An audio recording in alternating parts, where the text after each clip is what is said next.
Greetings everybody, and welcome to example 7 of our series on vectors. So what we have here is a total of n vectors indexed from 1 up to n. And each one of those vectors is a three-dimensional vector where f sub k is going to be of the form 1 for the first component, k for the second, and k squared for the third. Now, what we want to do then is to find the sum of the net force F for all of these vectors F sub k. So kind of the trick to this one is knowing that vectors are added component-wise. So what we have is for our vector F being the sum from k goes from 1 up to n of f sub k, well, that's going to be the sum, k goes from 1 up to n, of our vectors 1, k, and k squared.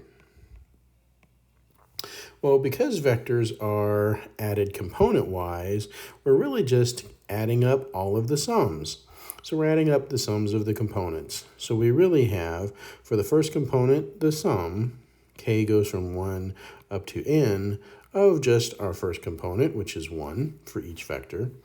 Then for the second component, we have a sum, k going from 1 up to n, of k.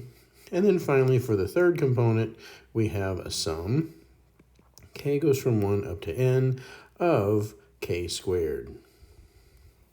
So now what we need to do is to find the value for each one of these sums. And for that, we need some special formulas. So for our first formula, we have the sum of k going from 1 up to n of just 1. So really, we're adding 1 plus 1 plus 1, a total of n times. And so what that just gives us is naturally the value n. Now for the second one, we're really taking the sum, k goes from 1 up to n, of k. So we're taking the sum 1 plus 2 plus 3 plus 4 plus 5, all the way up to n minus 2 plus n minus 1 plus n.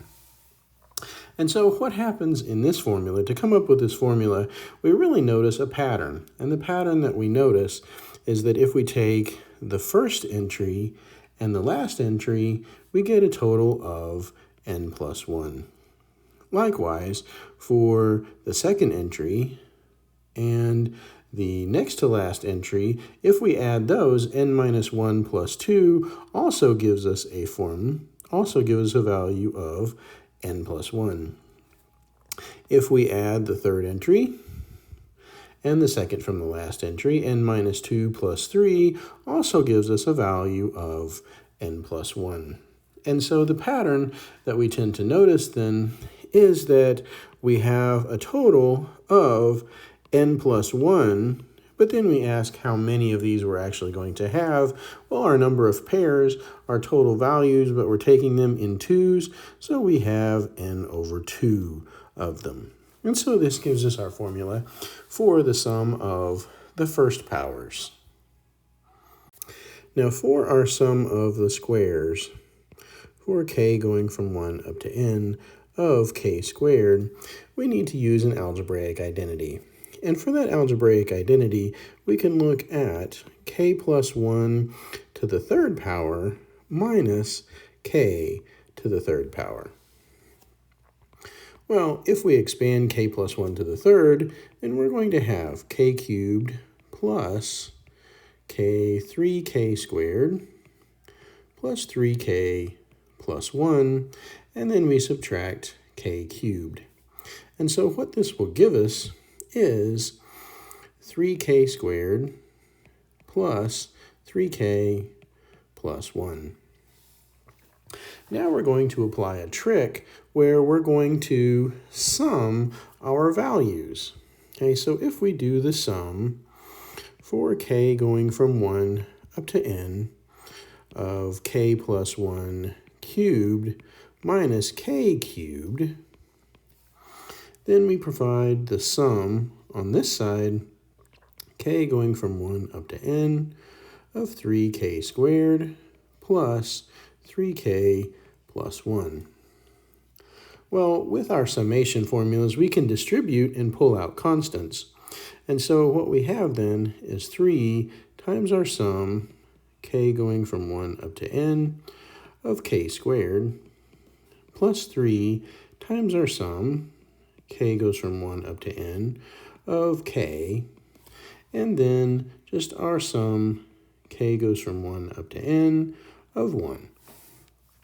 So on the right-hand side, this is what we have. On the left-hand side, we have something that, based on our series work that we have done previously, we have something that telescopes. And so what happens on the right-hand side is the following. So what we have, if we do our sum, k goes from 1 up to n, of k plus 1 cubed minus k cubed. When k is 1, we're going to have 2 cubed minus 1 cubed. When k is 2, we're going to have 3 cubed minus 2 cubed. When k is 3, we're going to have 4 cubed minus 3 cubed. And we kind of keep this pattern going until we get up to the end. We're going to have an n minus 1 cubed minus an n minus 2 cubed plus an n cubed minus an n minus 1 cubed, and then finally an n plus 1 cubed minus an n cubed. So that what happens once we start canceling terms and where we start seeing the telescoping, our 2 cubes cancel, our 3 cubes cancel, our 4 cubes cancel, kind of coming all the way up, our n minus 2 is going to cancel, n minus 1 cubes will cancel, our n cubes will cancel, until we finally end up with basically what is our last term, so our n plus 1 cubed minus our very first term, which was 1 cubed. So if we expand this, again, what do we have is an n cubed plus a 3n squared plus a 3n plus 1, and then minus 1. So our 1's cancel, and we just end up with n cubed plus 3n squared plus 3n. Now, what this was equal to on our right-hand side was our 3 times our sum, k goes from 1 up to n, of our k squared, plus 3 times our sum, k goes from 1 up to n, of just k's, and then our sum, k goes from 1 up to n, of our 1's. Well, from our previous formulas, this tells us that we can know n cubed plus 3n squared plus 3n is going to be equal to 3 times the sum of our squares, k squared, plus 3 times, now our formula for our sum of the first powers, n times n plus 1 over 2, and then our formulas for our constants, which is just going to be n. If we then isolate the sum of our squares, what we have is an expression of the form n cubed plus 3n squared plus 3n minus 3 times n plus 1 over 2 minus n. Well, if we get a common denominator, in this case, we have a 2n cubed plus a 6n squared plus a 6n minus a 3n squared minus a 3n minus a 2n. All of that over 2. So again, combining and simplifying, combining like terms, we have a 2n cubed plus 6n squared minus 3n squared gives us a 3n squared. 6n minus 3n minus 2n gives us just a plus n, and all of that over 2.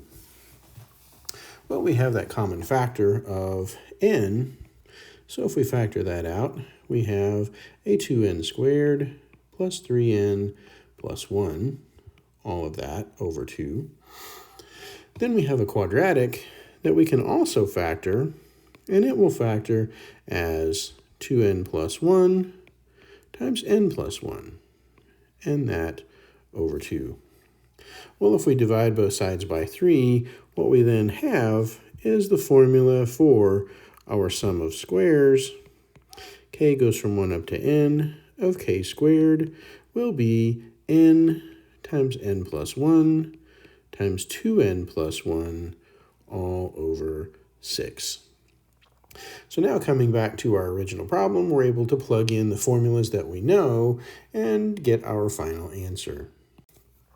So that our vector f, which was the sum, k goes from 1 up to n, of our f sub k's, will just be our vector sum, k goes from 1 up to n of 1, sum, k goes from 1 up to n of k, and our sum, k goes from 1 up to n of k squared. Well, then plugging in the formulas that we know, this is going to give us n times n plus 1 over 2, and finally n times n plus 1 times 2n plus 1 over 6. And so for our final answer, what we have, n in our first component, n times n plus 1 over 2 for our second component, and n times n plus 1 times 2n plus 1 over 6 for our third component. So sure enough, we have the final answer, and I hope you've enjoyed this, and it's been kind of interesting to find the sum of the powers. You can continue the same kind of pattern to then find sum of consecutive powers for any power n, where n is a positive integer. So I hope you've enjoyed this, and I will see you guys next time.